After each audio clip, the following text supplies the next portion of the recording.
Bonjour, je m'appelle Emeline et je vous souhaite la bienvenue sur Cross Culturel.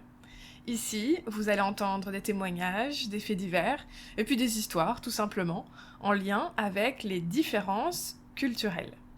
Si la thématique vous intéresse, pensez à vous abonner, comme ça vous recevrez une notification quand je sortirai de nouveaux épisodes. Et maintenant, je vous invite à embarquer pour notre tout premier vol à destination de Beijing. On va découvrir ensemble un choc culturel qui a eu lieu entre la Chine et la Grande-Bretagne.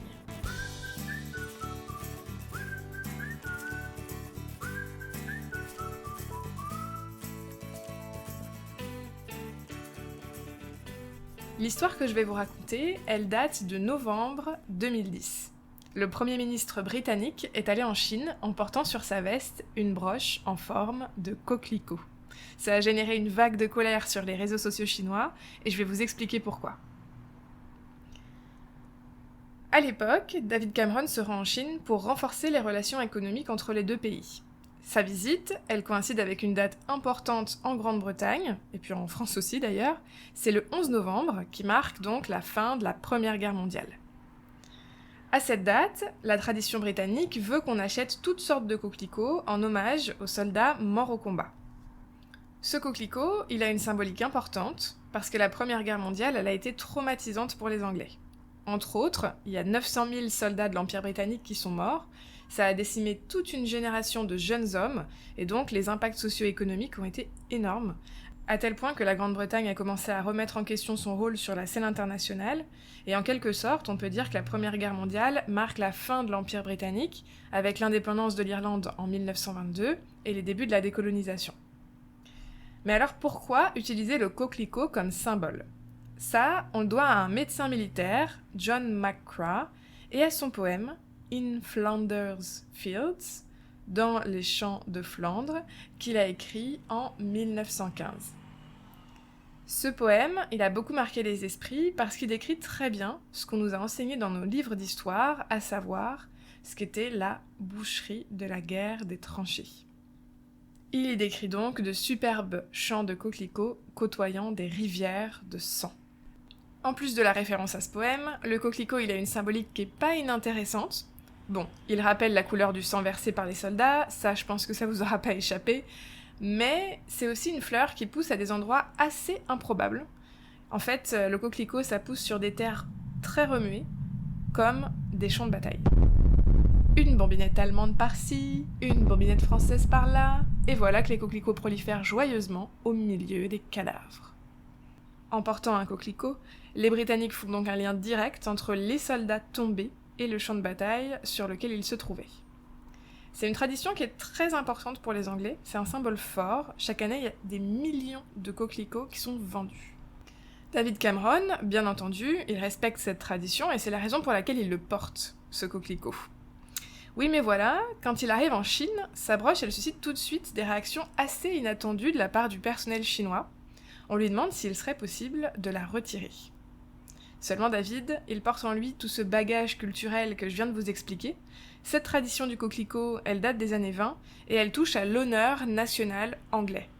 Donc, il refuse, bien sûr, de retirer cette broche de sa veste. Ce que David ignore, c'est qu'en Chine aussi, le coquelicot a une symbolique. Mais c'est pas tout à fait la même. Du côté chinois aussi, l'arrivée de David Cameron, elle est très attendue. Hu Jintao, le président du Parti communiste chinois à l'époque, il aimerait bien attirer les investissements britanniques sur son territoire. Cette visite, c'est un signe d'ouverture vers l'Occident. Cela dit, il y a un hic, le coquelicot. Cette fleur, elle fait partie de la famille des pavots. Et le pavot, c'est ce qui permet de produire de l'opium. Or, il y a 150 ans, les Britanniques ont intoxiqué toute la population chinoise avec, je vous le donne en mille, de l'opium. Allez, on rembobine et je vous raconte ça en 2 minutes. Au 19e siècle, la Grande-Bretagne achetait beaucoup de thé à la Chine. Et en contrepartie, la Chine achetait à la Grande-Bretagne, quasiment rien. Du coup, après quelques tentatives de négociation commerciale plutôt infructueuses, les Britanniques ont décidé de passer à l'action. Plutôt que d'arrêter de boire du thé, faut pas abuser quand même, on parle des Britanniques, Ils ont fait un petit calcul tout bête. Produire de l'opium en Inde, ça coûte quasiment rien, et il y a des millions de Chinois qui vivent juste à côté. Tiens, pourquoi ne pas intoxiquer tout ce beau monde pour se faire un peu de pépette ? Aussitôt dit, aussitôt fait. En quelques années, ce sont des centaines de milliers de Chinois qui sont dépendants à l'opium. Ça a donné lieu à des scènes horribles dans les rues chinoises. Il y a d'ailleurs un auteur qui est vraiment très bon pour décrire ça, et je pourrais vous recommander ses livres sur Instagram si ça vous intéresse. En fait, les Chinois, ils étaient tellement dépendants à cette drogue qu'ils vendaient tous leurs biens pour pouvoir acheter leur prochaine dose. C'était le chaos. Aujourd'hui, ce passage de l'histoire, on l'appelle les guerres de l'opium. L'analyse qui en a été faite par la Chine communiste, c'est que les Occidentaux, en plus d'avoir asservi le pays, ont provoqué la chute de la dernière dynastie chinoise, les Qing, qui étaient au pouvoir depuis 1644. D'ailleurs, les guerres de l'opium, elles sont actuellement présentées dans les manuels scolaires chinois comme le début du siècle de l'humiliation qui a été infligé par les puissances occidentales à la Chine. Dans les faits, la dynastie Qing, elle aurait fini par chuter. La Chine, elle avait raté le wagon de l'industrialisation, il y avait des famines régulières à travers tout l'empire à cause de la croissance démographique déjà à l'époque, et il y avait des révoltes à travers tout l'empire parce que la majorité de la population considérait que les Qing, qui étaient une ethnie mandchoue, n'étaient pas légitimes pour gouverner. Bien sûr, ça n'efface en rien l'horreur qui a été vécue par les Chinois.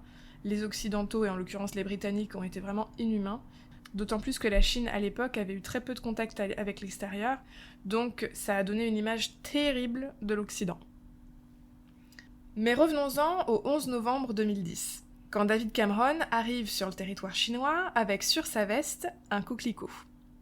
Les Chinois, ils pensent pas à la Première Guerre mondiale, non.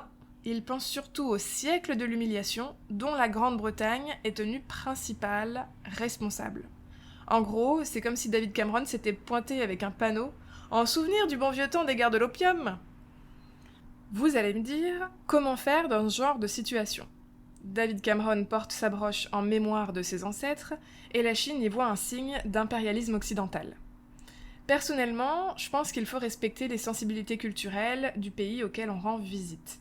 David Cameron était venu négocier des partenariats, il était demandeur en quelque sorte, il se déplace sur un territoire qui n'est pas le sien, donc je pense que c'est à lui de retirer sa broche. Bon, cela dit, je pense qu'il a tout simplement pas reçu cette analyse culturelle avant son départ, ou bien à son arrivée d'ailleurs, et donc il pouvait pas deviner la symbolique du coquelicot s'il avait pas en tête l'histoire du pays.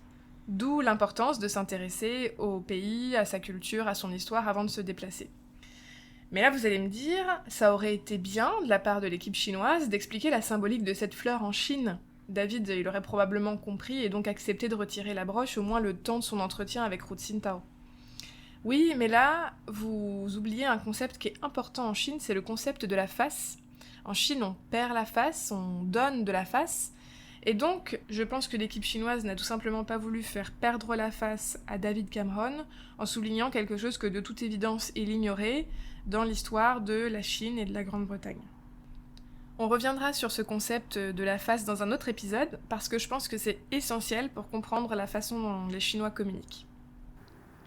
Voilà, c'était l'histoire de David Cameron en Chine. Je trouve qu'elle est hyper intéressante pour vraiment vous présenter l'impact des différences culturelles dans nos interactions avec l'étranger, et aussi vous montrer que ça peut vraiment partir d'un rien. Ça peut être un objet, ça peut être une expression, ça peut même être un bruit, mais je vous en dis pas plus et je vous laisse écouter le prochain épisode. Je vous remercie de m'avoir écouté, j'espère que vous avez aimé ce moment passé avec moi, en tout cas de mon côté j'ai adoré. Si vous aimez la thématique, puisque je débute, n'hésitez surtout pas, vous pouvez mettre 5 étoiles sur iTunes, vous pouvez partager l'épisode à quelqu'un en direct, ou bien sur les réseaux sociaux, que ce soit LinkedIn, Instagram, Facebook, le réseau social que vous préférez. Je vous remercie d'avance et je vous dis à très vite sur Cross Culturel.